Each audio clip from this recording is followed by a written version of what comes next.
Abhajanavinda Bhaktivedanta Swami Prabhupada ki, Ananda Koti Vaishnavinda ki, Granthara Srimad Bhagavatam ki, Nitai Gaur Pranande, Hare Krishna.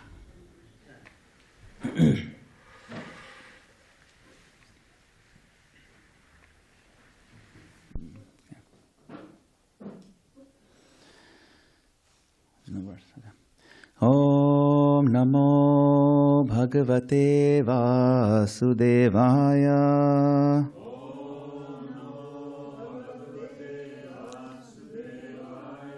Om Namo Bhagavate Vasudevaya.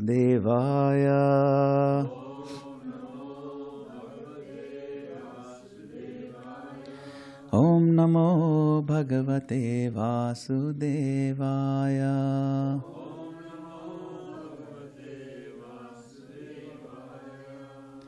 So my obeisances to all of you. It's always nice to be here again in San Diego, and just the opportunity to discuss Bhagavatam with all of you, assembled Vaishnavas.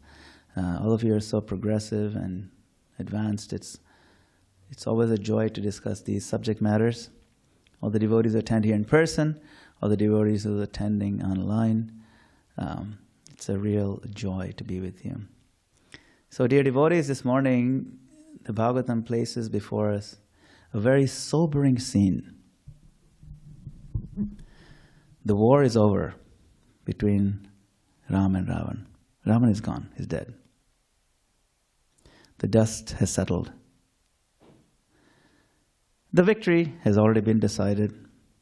Now the women of Lanka emerge. That's interesting in and of itself. They're not warriors. They're not politicians. They're not philosophers. They're wives, they're mothers, they're dependents. And Bhagavatam chooses this moment, not the battle itself, but this interesting angle to teach us. Remember, this is a condensed version of the Ramayana. It's not the full thing. It's a very small. And so it's interesting to see what Vyasadeva chooses to focus on, because he's only bringing out the highlights. Why is this a highlight? That in itself is interesting. Like the women coming out and crying. It shouldn't be part of, like, that's over now. Let's move on to the next canto. That's something to reflect on. It's quite a sobering scene. At the same time, look around you, look at the deities. Look at the brilliant, blazing yellow colors. Today is Vasant Panchami. You know, the ladies who know, they're wearing yellow. At least one gentleman was wearing yellow. Shankarshan Prabhu. This Vasant Panchami is a day whose auspiciousness is not mild. It's not symbolic. It's genuinely extraordinary. So today we hold two realities side by side. The collapse of false shelter. Who was the false shelter for these women? Ravan. So you have a collapse of false shelter and the gentle, overwhelming arrival of divine shelter in the form of Vasanta Panchami. So we'll read the verses. We are reading verses 9th canto, chapter 10, verse 24. So you can look it up on your devices. And we can follow along. 9, 10, 24 through 26. Okay, we'll do 3 verses.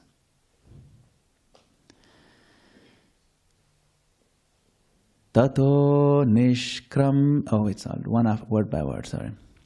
Tato nishkramya lankaya yatu dhanya sahasrasha mandodarya samam tatra praryudantya upadravan tato nishkramya lankaya yatu dhanya sahasrasha mandodarya samam tatra prarudantya upadravan tato nishkramya lankaya yatu dhanya sahasrasha mandodarya samam tatra prarudantya upadravan. Please go ahead. Tato nishkramya lankaya yatu dhanya sahasrasha mandodarya samam tatra prarudantya upadravan.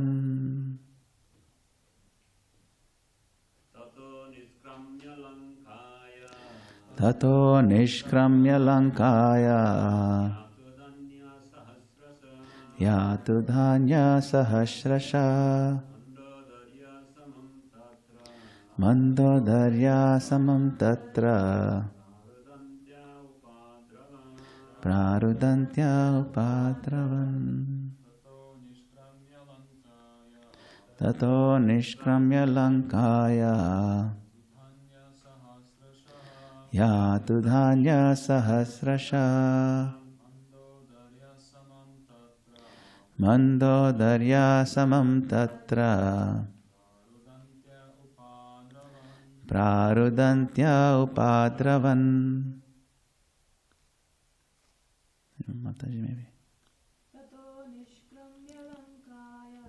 Tato nishkramya lankaya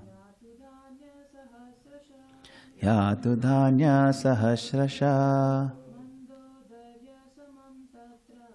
mandodarya samam tatra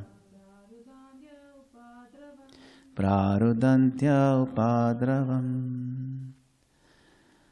Tata, thereafter, nishkramya, coming out, lankaya, from Lanka, yatu dhanya, the wives of the Rakshasas, sahasrasha, by the thousands and thousands,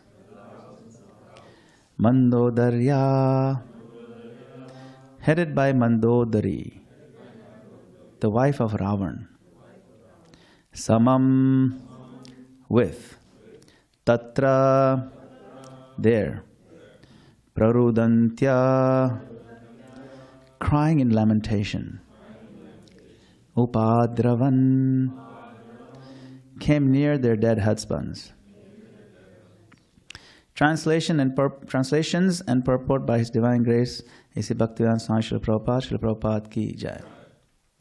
Thereafter, all the women whose husbands had fallen in battle, headed by Mandodari, the wife of Ravana, came out of Lanka, continuously crying.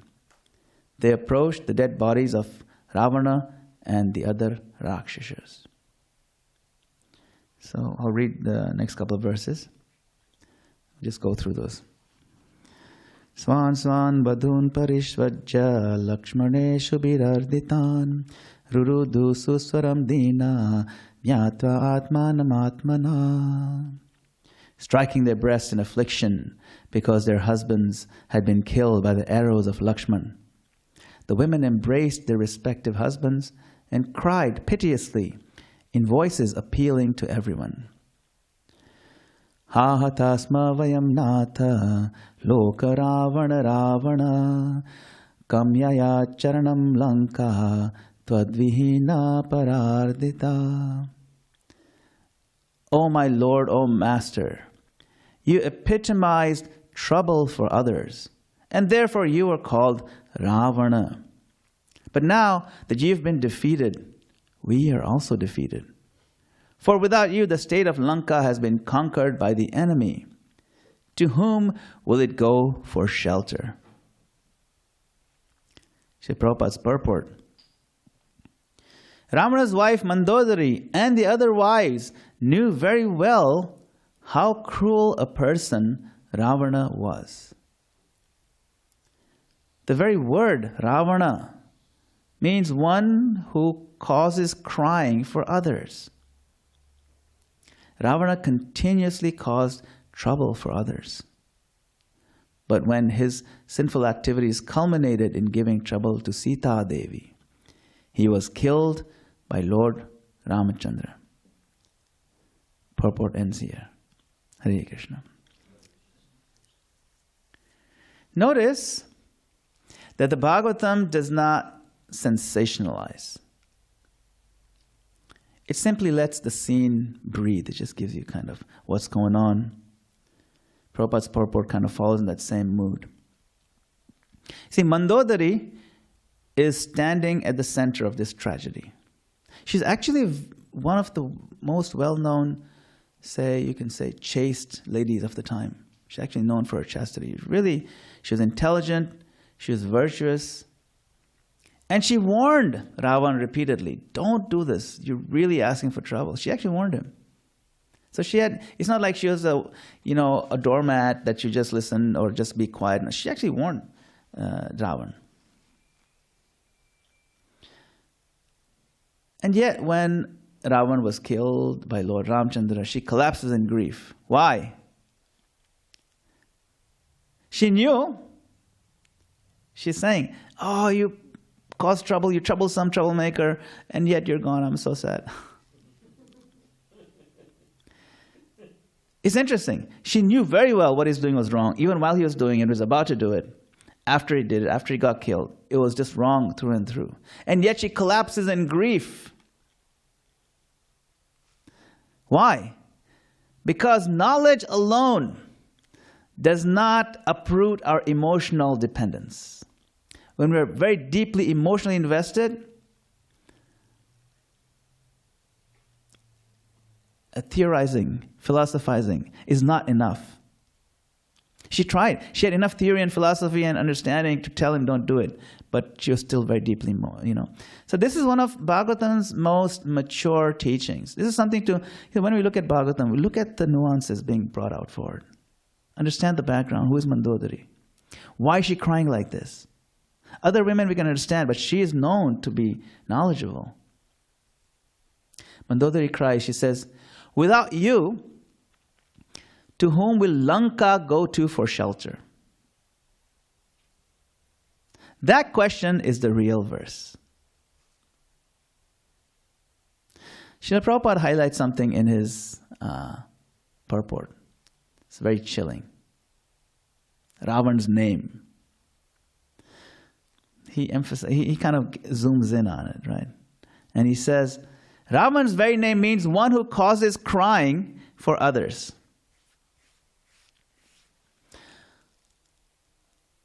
Bhagavatam, in doing this, demonstrates a law of symmetry. That which defines us outwardly eventually returns to us inwardly. If we continuously act in a certain way, eventually it comes back to us. We may think our inner life is different, but if it impacts our inner life. We can only separate inner and outer life for so long before they catch up with each other.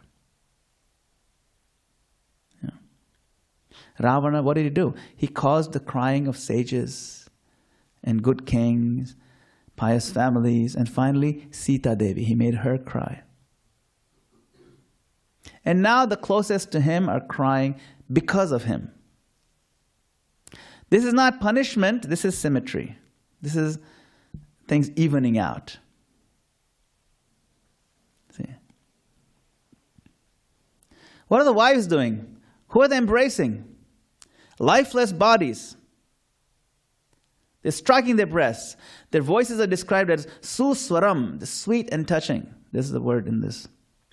Bhagavatam acknowledges their sincerity. Not saying, oh, these guys are just pretending. No, they're not. They're feeling it. They're not pretending.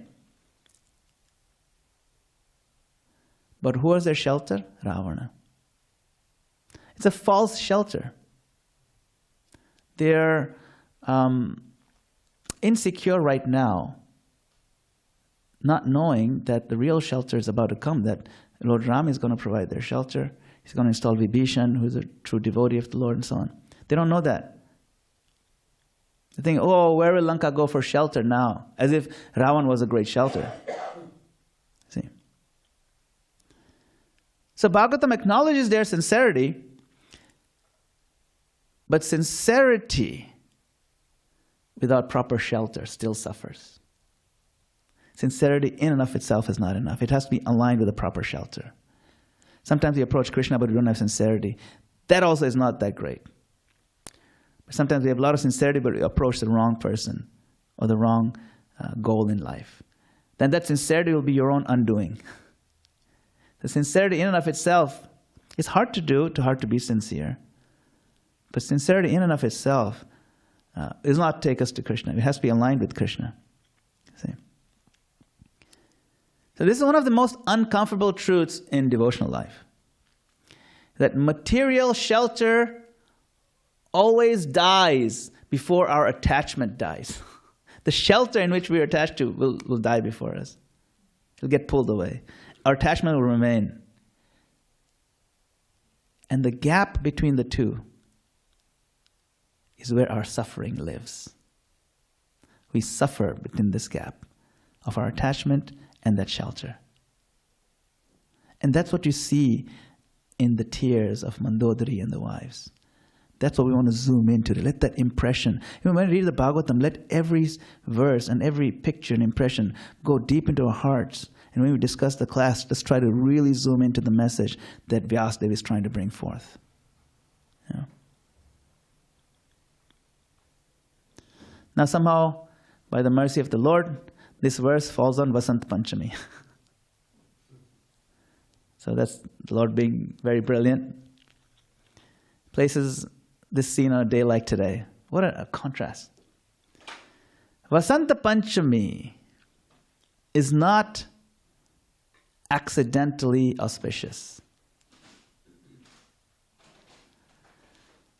Its auspiciousness is off the charts.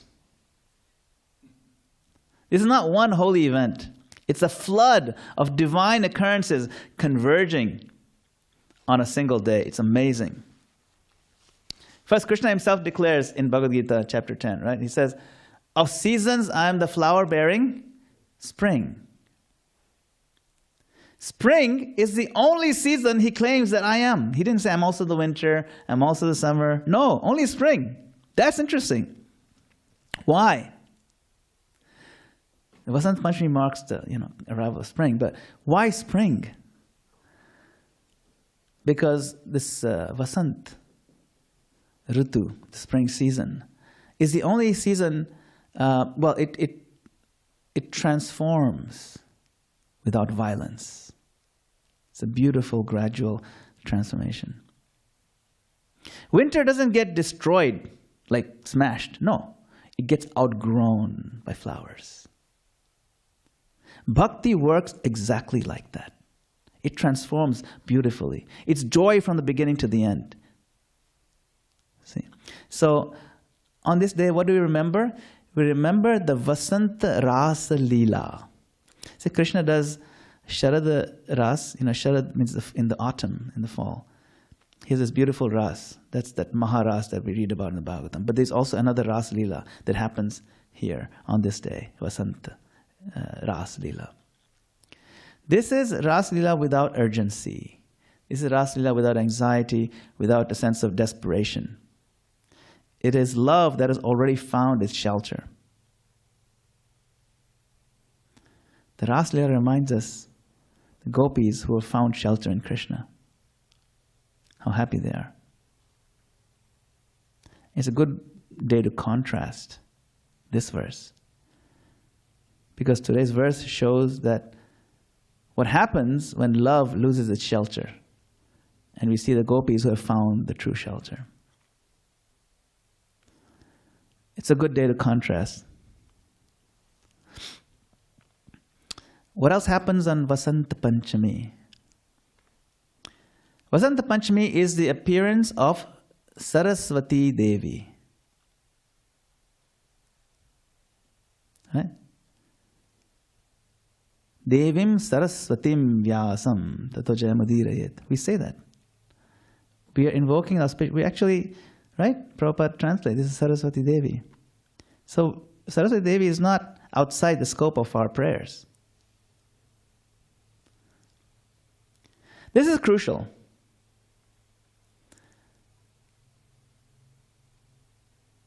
Ravana was learned. He was blessed by Saraswati Devi. He was cultured, believe it or not. He was intellectually brilliant. But intelligence without devotion becomes dangerous. Yeah, because you're capable of doing so many things. And if you have capability, you can build massively dangerous, destructive things. Frameworks, ideas.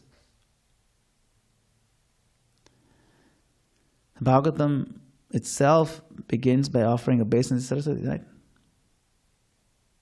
Nashtaparayashu patreshu nityam bhagavate sevata bhakadavati uttamashloke bhaktir bhavati naishtiki. Then, Narayan namaskrityam naranchaiva narottama devim saraswatim vyasam tato jayamudirayet. Why are you offering obeisances to Saraswati Devi? Why is Vyasadeva doing that? So that knowledge that we gain remains submissive to the absolute truth.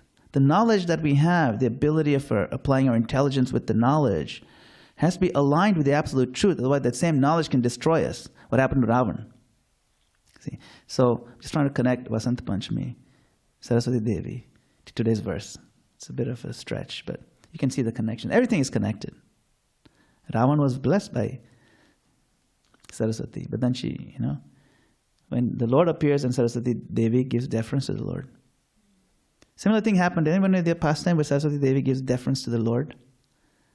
First, she gives a lot of strength to one individual, but then when the Lord appears on the scene, then she turns to the Lord and offers him obeisances. Anybody know which pastime that is? Yes. Yes. Keshav Kashmiri. Digvijay Keshav Kashmiri. Exactly. Thank you, Prabhu. Keshav Kashmiri had the full blessing of Saraswati Devi. Incredible. But when he got defeated by Mahaprabhu, by Nimai Pandit, he was so crushed. He went home, he was crying and praying to Saraswati Devi. What happened? And then she came in his dream and told him, you dare to challenge my Lord. I pray to him. So I had to withdraw. I can't be supporting you when you're in a battle against my Lord. Battle other people, no problem, I'll support you. So it's a good day to remember that at pastime today, because it's Vasant Panchami. She appeared today, and she participates in the Lord's Leelas and reminds us of the Lord. So again, you see, we are not bereft of the worship of demigods.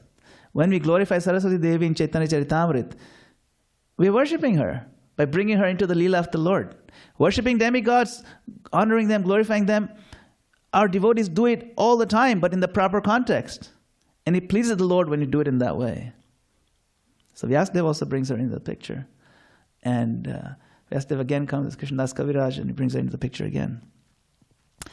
So, we should not think we're missing out on anything. Saraswati Devi is a big part of it, and so we can appreciate her today on Vasanta Panchami. Today is also the appearance day of Vishnu Priya Devi. Vishnu Priya Devi, the wife of Lord Chaitanya Mahaprabhu. I want to come back to the theme of shelter. Her entire life teaches us the concept of quiet shelter. She performed so many austerities after the Lord left.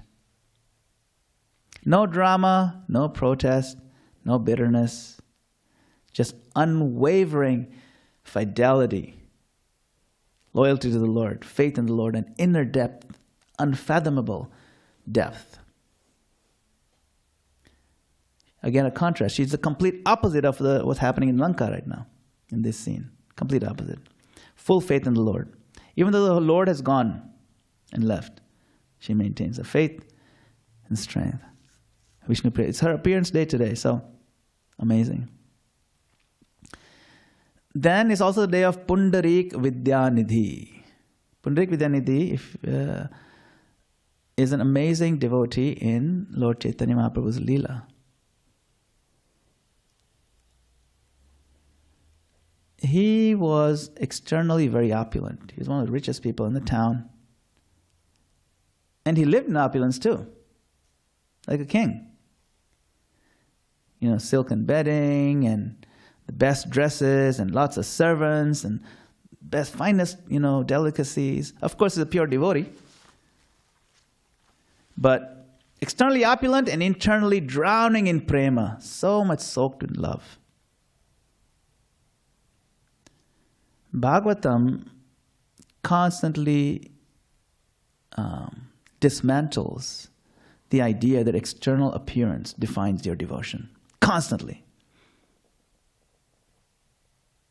Two of the greatest devotees of the Lord, who are among the 12 Mahajans, are born in demon families. Two of them, Prahlad Maharaj and Bali Maharaj. Another Mahabhagavat is Vritrasura, big, ugly-looking demon, and yet he was fighting with Indra, and you would think you should be rooting for Indra, but he was a much greater devotee than Indra will ever be. You can tell by the prayer. So Bhagavatam is always telling us, inviting us to think, wait a minute, don't judge by externals. So Pundarik Vidyanidhi also.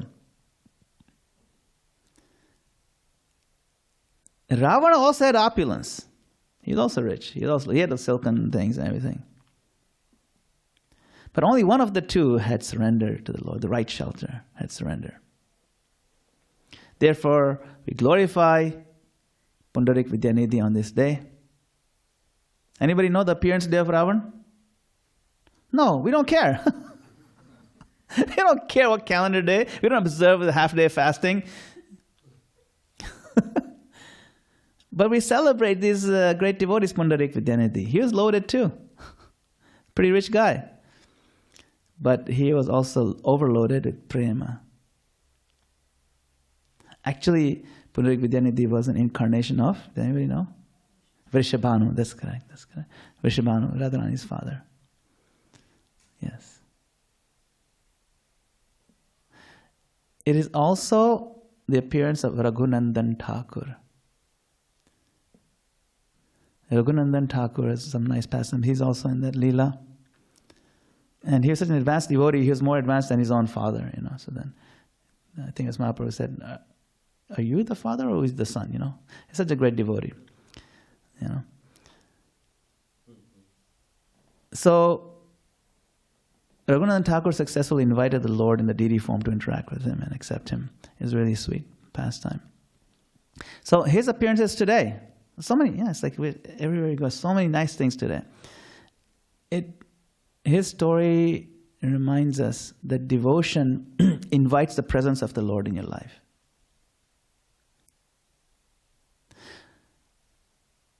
Some people say the deity have made of stone, and Prabhupada said if you see only stone, then that's all you will see.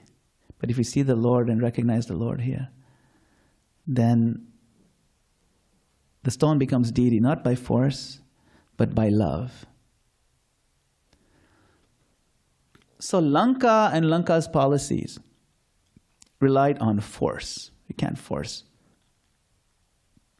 But from Raghunandan Thakur we learned that you invite the Lord.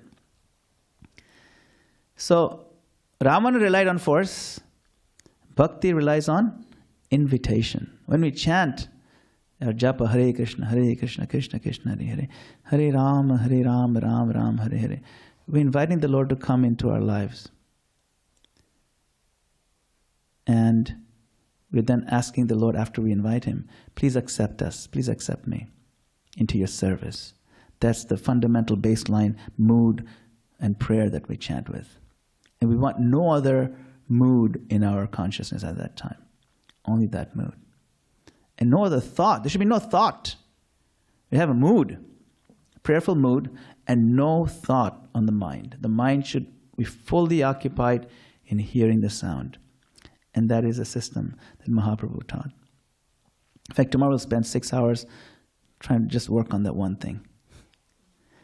So, bhakti relies on invitation, not force. We have to learn how to invite the Lord. Learn the gestures. It's not just the gestures. It's a gesture in our heart.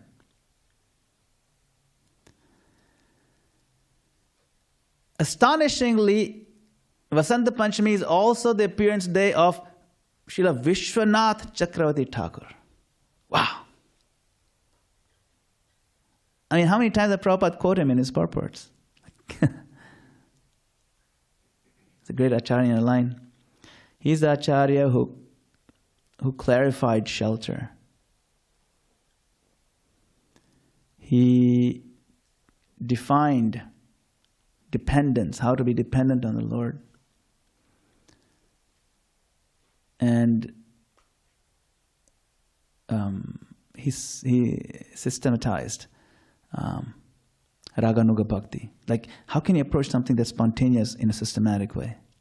He actually broke it down that you can actually do it. Vishwanath Thakur wrote that. Do you know, anybody know the name of the book that he wrote that makes the systematic progress? Madhurya Kadambini. Yeah. That's the one, right? I think that's the one. Where he really gets into the various steps of moving upwards and make it systematic, so you end up with Raganuga Prem Bhakti. But you start with where you are at. It's possible. He's Acharya who defined shelter, dependence, and emotional truth in bhakti. So it's almost impossible to imagine a more perfect alignment with today's verses about shelter, about dependence on the right person. So today, very deliberately, Srimad Bhagavatam places two realities before us. Well, Bhagavatam it's not as a philosophy or an abstract category, but as lived experiences. On one side you see Lanka, dramatic collapse. I mean, that was a massive kingdom which has influence everywhere. And Mandodari was the empress and she had thousands at her command and collapsed. You can just picture her. Loud grief, crying, screaming, lost shelter. On the other side, Vasanta, gentle growth, quiet renewal, yellow flowers sprouting everywhere, and true shelter of the Lord. Bhagavatam is not asking us which of these do we prefer today. The Lord is asking us, which one are we currently cultivating? Am I currently subtly cultivating investments in a future of false shelter? Am I investing my emotions today in the wrong thing, the wrong goals? What are the traces of selfishness in my plans for the future? Where is my sense of dependence toward the Lord today and in the future? What am I cultivating? What seeds am I planting? That's what the Lord is asking us today. You see? So what seeds we plant now will determine what comes out when they grow, the flowers. So look at Lanka. Lanka did not fall suddenly, but it fell inevitably. It was going to fall. It was built on brilliance, power, wealth, culture, learning. From the outside, it looked bulletproof, indestructible. But Lanka collapsed not because it lacked strength or strategy or resources, but because it lacked alignment. And when the collapse came, it was loud, crying, wailing, striking the chest, clinging to what's already dead, the dead bodies embracing them. This is how material shelter always ends. Not quietly, not gracefully, painfully and emotionally explosively. It's inevitable. These balloons do pop if you invest in them emotionally. And you shouldn't be surprised when they pop. The Bhagavatam is gentle enough to show us through this picture that this suffering is not theoretical. It's a suffering that's the problem. It's relational. It's intimate. Suffering happens here in the heart, big time. And the people who cry the loudest are not the enemies. They are the dependents. Those who have invested in the wrong shelter. See? Now Bhagavatam pivots away. We pivot away from the Bhagavatam, and the Lord has announced this today, this Vasanta. Notice how different the movement is. Lanka collapsed downwards. Vasanta grows upwards. Lanka ends in noise. Vasanta begins in silent blooming. No one hears spring arrive. There's no announcement. But one day you simply notice something's alive again. Whoa. That's why Krishna identifies with the spring. He says, I'm that spring. Spring doesn't fight winter. It doesn't criticize winter. It doesn't argue with winter. It just simply outlasts it. Spring doesn't demand belief. It doesn't insist on recognition. It just keeps doing what it does. Gentle power. Eventually, the denial becomes impossible. You can't deny the presence of the flowers everywhere. Bhakti is exactly like that. Bhakti doesn't arrive with force. It doesn't dominate consciousness. It doesn't impose itself. Krishna never forces himself on you. It invites gentle cooperation, a little bit at a time, a little bit at a time. Chant one round. Okay, increase more if you like it. Oh, that's all. Don't worry about anything. Just add Krishna to your life. Start coming. How come there's no breakfast today? Oh, today's Ekadashi. Oh, what is that? Oh, we fasted today. Oh, you should have told me. Okay, fine, whatever. But it feels so. So I start fasting. So gradually, gently, we eased into some of the more difficult things. And fasting on Ekadashi is not that bad. But this is also a reason why bhakti is easy to postpone. You see, if it's so gentle, it's okay. I'll start bhakti next week or next year. Right now I have important things to do. I'll start my chanting. Right now I'm in the middle of high school, it's so difficult. Okay, now college is even more difficult. So maybe after graduate, then I'll pick up the beats. No, bhakti is easy to postpone. It's impossible to replace. There's nothing that can replace bhakti practice. See? So, what is this teaching? This teaching is especially this contrast between Lanka and Vasant. Those who have been practicing for a while also must be especially careful. Why? Because devotees have advanced, they have functional stability. Life works, you have routine, sadhana exists, solid, responsibilities are managed nicely, which then makes it easy to postpone the inner work. See?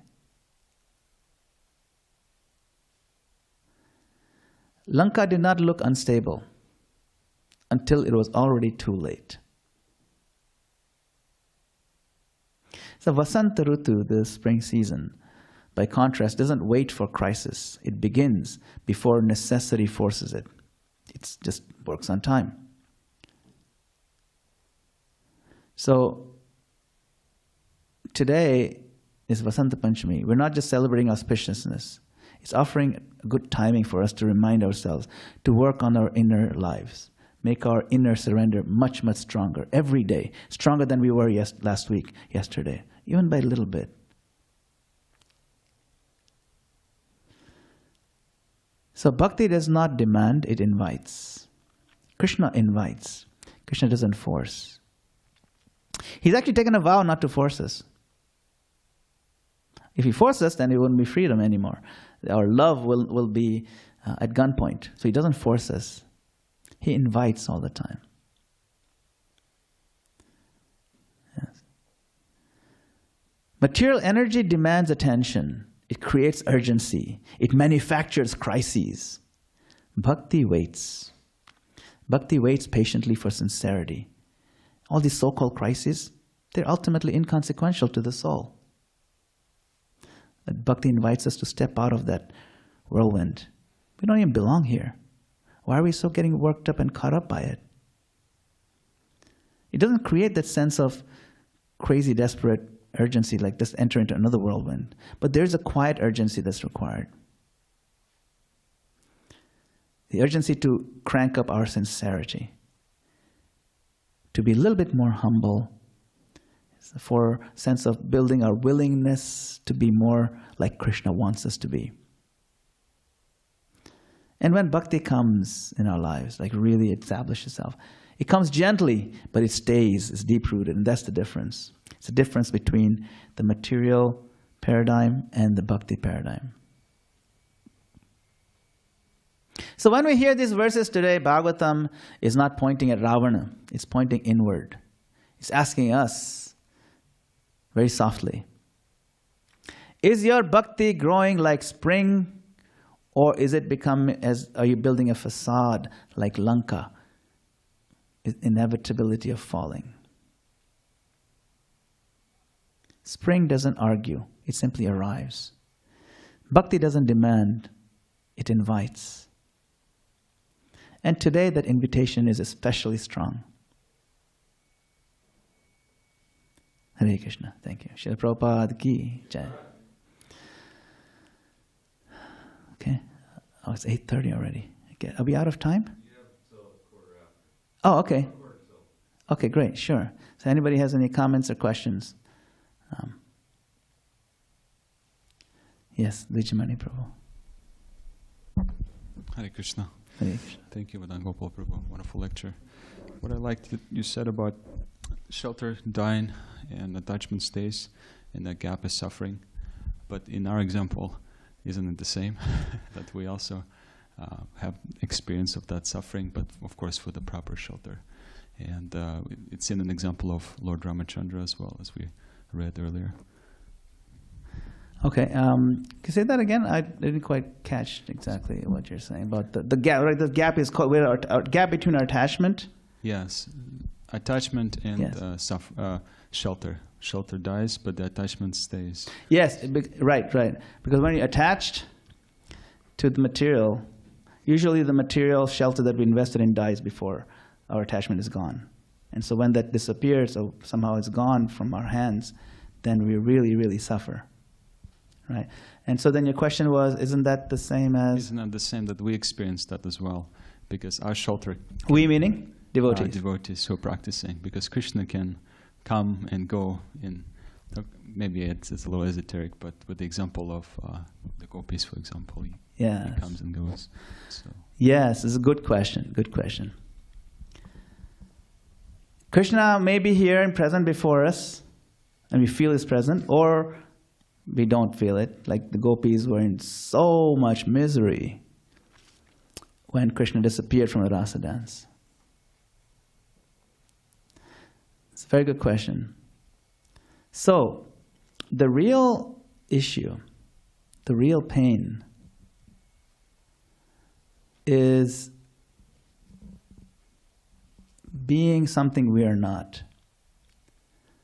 It is not when Krishna comes and goes. We learn about this in Chaitanya Mahaprabhu Shikshashtakam. He said, I don't care if you crush me by your embrace or you crush my heart by not being present before me. That's not important for me. You're my Lord, right? Isn't it? The gopis also. Prabhupada explains that the materialists don't know that crying is a great pleasure. Crying in separation from Krishna is a great pleasure. How can crying in separation be pleasure?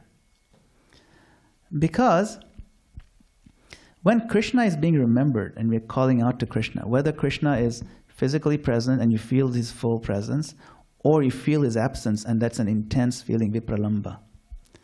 Both of those are considered embankments of the same river. So when you're at the embankment of the river, you have access to that spirituality. In fact, there's one story where Radharani is literally just holding hands with Krishna, literally like inches away from his face. And then she gets into this mindset, oh, Krishna is, where is he? He's right there. But she feels he's very far away and she cries, Krishna, where are you? She's screaming. Why is that? Because she's now decided, even when Krishna is here, I'm going to enjoy, dive into the roaring embankment of separation. Because that is also very, very uplifting. Chaitanya Mahaprabhu experiences that. The contrast is here in material life and spiritual life. And this is something for us to reflect on. In material life, there is satiation, but there is no satisfaction. What do I mean by that? Satiation means, oh, my stomach is full, but I still didn't. It's like eating junk food where you didn't get any nutrients. The stomach is full, there's no place to put anything else, but body's still craving, and you don't feel satisfied. You feel very dissatisfied. Imagine you ate a bunch of styrofoam apples. You fill a stomach, but that's what material life is. You're satiated in the sense that, okay, you can't stuff anymore, but there's just no satisfaction. That's our experience, and that's how the scripture describe it. In spiritual life, it's the opposite. There is satisfaction from day one, but there's no satiation. You go on drinking the nectar. Go on drinking. The river is available to you at any time. Dive into it, drink, drink, drink, drink. No matter how much you drink, you'll never be full. But you feel a sense of an undercurrent of satisfaction because now you are where you belong. And every aspect of it, whether it's separation from the Lord, whether it's dancing with the Lord, whether it's service and remembrance, whether it's just any kind of interaction, any thought of the Lord, is just filling you with incredible ananda, joy. And the highest ananda is available in Vrindavan, the most intimate, Ananda Vrindavan. You know, this is why, because Krishna offers the most intimacy, and that's, like you said, the contrast.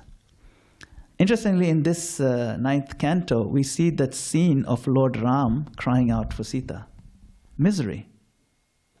Utterly miserable. And, even though it's a condensed version of Ramayana, Vyasadeva spends quite a few verses just on that scene. Like, why would you waste so many verses on this one scene? I get it, he's sad. He goes and talks to the creepers, why? To show that love. The sense of separation, that the Lord kind of, you can say, quote unquote, enjoys. How can you enjoy it? But it's in a form of enjoyment. While also giving a lesson, teaching a lesson. This is what happens to materialists when you're very attached, and inevitably you're separated. Multiple lessons, the acharyas comment on this. So the bottom line is that, yes, it looks comparable. When the gopis are crying, when Chaitanya Mahaprabhu is crying, it looks like he's miserable, and he's having fits of intense emotion, but it's not misery. It's an undercurrent of satisfaction with no possibility of satiation, and that's who we actually are at our core. We want that. We want to be able to go on eating and not have a full stomach. That's what spiritual life offers us. And we want availability of non-stop enjoyment from within. In Bhagavad Gita, yehi samsparshaja bhoga dukkha yonayati. Another verse where, the contact with the senses, with the sense objects, are the mother of misery. Dukkha yona. Yoni means mother, or the womb. Why? Because they have beginning and end. And a smart person, Buddha, an intelligent person, a wise person, does not indulge in those kind of pleasures. Where does he get this pleasure from? They're within. If it's within, there's no beginning and end. What do you mean there's no beginning and end? There's no beginning and end means it's always available to you anytime, that stream. And those are smart, immerse themselves in the stream 24/7, stream of remembrance. And we can do that too by making every single thing we do connected to the remembrance of Krishna. And that's how we can be 24/7 satisfied and happy. So that's just to contrast. I hope that sort of answers your question. Thank you. Dijamani Prabhu, nice question. Hare Krishna. Yes. Hare Krishna. You gave a wonderful lecture on faith last night. And I was thinking about it today in the context of the two different sides. You have Ravana and all his followers, and Lord Ram and all his followers, and that have found shelter under each. Yeah. And obviously, the Ravana ended in demise. Right? He was killed. So and then Lord Ram was victorious. So as far as the people, the devotees on the side of Ram, you know, they're on the way to the red door. The the people that followed Ravana, obviously, their landmark is gone. So, do you want to talk a little bit about faith on, you know, in the context of those two juxtapositions? Yes, thank you. Yeah. Last night we had a discussion on this concept of Shraddha, or faith, in the Krishna Lounge. So what we were exploring was that faith is required in any pursuit of any field of knowledge. It's not that faith is only for spiritual things, and then, or like this chemistry book and these books of physics and mathematics, these are books of knowledge. And this Bhagavad Gita and Bible and Quran, these are books of faith. Yeah, people think this is two categories. Knowledge, this is faith. That's not the right way to look at it. Faith is required to absorb knowledge in any tradition, whether it's chemistry, physics, or Bhagavatam. Why? Because if I don't have initial trust that this is worth giving it a try, then I will not get my chemistry degree. Like, I won't trust the professor, I won't go to the college, and if I say I want a bachelor's in chemistry, but I don't go to college and I don't actually take notes, and I can't get it. I can't get the degree. So even in chemistry, we need faith in the beginning. Now, to contrast here, one of the functions of intelligence, we have a faculty of intelligence. One of the functions of intelligence is correct placement of faith. So when you have observed the world, who you end up trusting, like who you invest your faith in, is a reflection of how smart you are, your intelligence, isn't it? Some people will trust the wrong person because they haven't developed a fine intellect. You know, there's gullibility. Gullibility how? Because that person is offering me candy right now, and if I follow him, then he'll take me to the ditch and he'll exploit me or something, right? Politicians do that all the time. They rally people up behind them. It's really the politician's playbook. Doesn't matter what party you're in. You try to offer some kind of enticements and rally people behind you, support you, and then you exploit them. You know. So intelligence is to be used to place your faith correctly. Now, in this story, like you said, between the two sides of the war, you have those who are supporting Ravan. They're invested in him. They're his allies. They're his friends. They're his ministers. They're his generals. They're his warriors. His own brother, Kumbhakarna. Kumbhakarna and Ravan were the Jai Vijay. They're massive. Kumbhakarna is a massive giant guy. So obviously he had invested his faith in his brother. Actually, he couldn't really care less. He just wanted to eat all day and then sleep. So, and when he was woken up, I'm like, are you serious? Why are you waking me up? It's only been like 4 months. Like you wake up somebody and it's like, well, wake me up, man. It's only like 2 PM. You know? So Kumbhakarna was like that, but he had faith in his brother. At least he supported him. But all these people had faith in Ravan. And of course, on Lord Ram's side, those who had faith in him were the ones you would least expect. Who are his allies? Bears and monkeys and squirrels? That's the army? An army of monkeys. Yeah. How is that? But these monkeys are special souls. They place their faith in the Lord. Of course, Hanumanji, the greatest devotee of Lord Ram, placed their faith. Now, interestingly, it is very possible for someone on the materialistic side to wake up and like, oh, this is not the right place to place my faith. And to leave that camp and to join Lord Ram's camp. The classic example is Vibhishana, Ravan's other brother, who was also a great devotee of Lord Ram. So even though he's supposed to be on Ravan's side, he joined Lord Ram's side.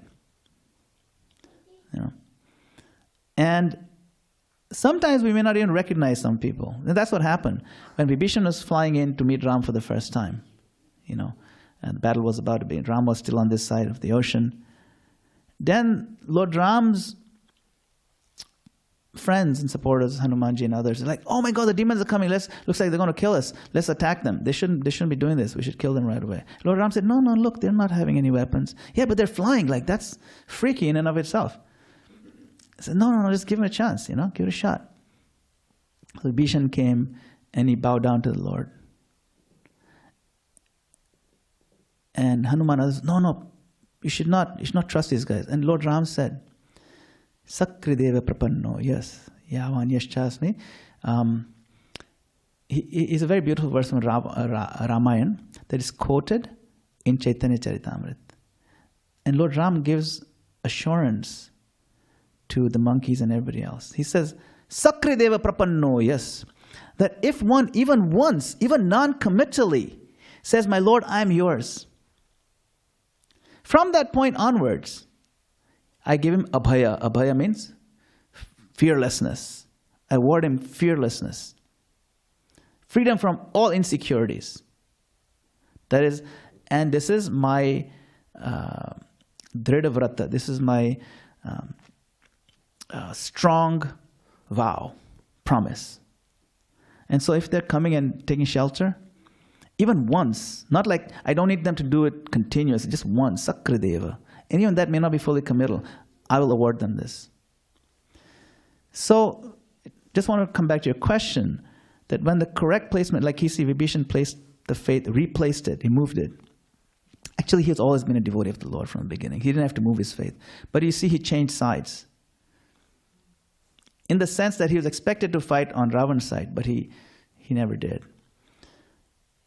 Even when Hanuman was burning down Lanka with his burning tail, he saw, wait, this is the symbols of the Lord, of a devotee of the Lord. I'm not going to burn this house down. That's Vibhishan's house. He burned every other house. It's interesting. So you can see that correct placement of faith, coming back to our tying in the class yesterday, will lead to, is the proper function of intelligence, and it'll lead to our everlasting joy. And suppose, like, okay, what if we think that I don't have that much intelligence? Like, my intelligence is pretty weak. I mean, at least my wife tells me that. So, like, she reminds me of, how dumb can you get? Anyway, so suppose I feel my intelligence is not strong enough. How do I get divine intelligence? The answer is in the Bhagavad Gita, 10:10. Anyone know the verse? 10:10. Tesham satadayuktanam bhajatam priti purvakam dadami. Dadami means I give. Krishna says, I give. Buddhi yogam tam. I give that intelligence. Yeah? Yena mam upayanti te. By which one can come to me. Okay, what do I need to do to get that buddhi? Because right now I'm buddhihin. I have no buddhi. I have no intelligence. But Krishna says, doesn't matter if you don't have buddhi right now, I'll give you buddhi. This is one of the 4 core verses, part of the Chaturshloki Bhagavad Gita. It's core. And he says, Tesham satata yuktanam bhajatam priti purvakam. To those who are constantly serving me, worshipping me with devotion and affection. Priti. Priti means affection and love, loving devotion. Constantly, satata, all the time. To them, I give this buddhi. What does that mean? That means you don't need buddhi to start serving Krishna with love and affection. Because if it was a prerequisite, he wouldn't be giving it to us.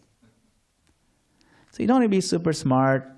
Although one who worships Krishna is super smart. It reflects that intelligence. But Krishna then awards that intelligence by which one can surrender. One can really become, one wakes up and he realizes, oh, this is what Krishna wants me to be. This is what he wants me to do. Those things become very clear. That's what this Buddhi Yoga means. If you knew exactly every day, every minute, what to do, what not to do, and you did it, that's what Buddhi Yoga means. What to avoid, what to do, then everything else is clear. It's stress-free. So there's a placement of faith, placement of intelligence, and You should not be afraid to change parties when you see the writing on the wall. Hare Krishna. Srila Prabhupada ki jai. Okay, I think we're quite over time now. Hare Krishna. Thank you for your time.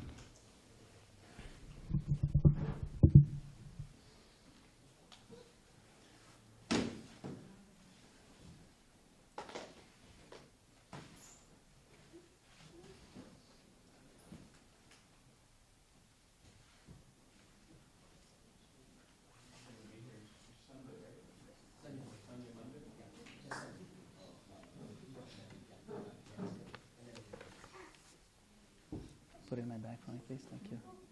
My phone. Yeah, I can hold my phone. Yes, thank you. And the mic. Oh, yes. Thank you, thank you, thank you. I think it needs to be charged now. Did it run out of battery? I can charge. Possible. Yeah, we just put it in the box, put it in the back, yeah. Thank you so much. Oh, thank you, Chad. Great question.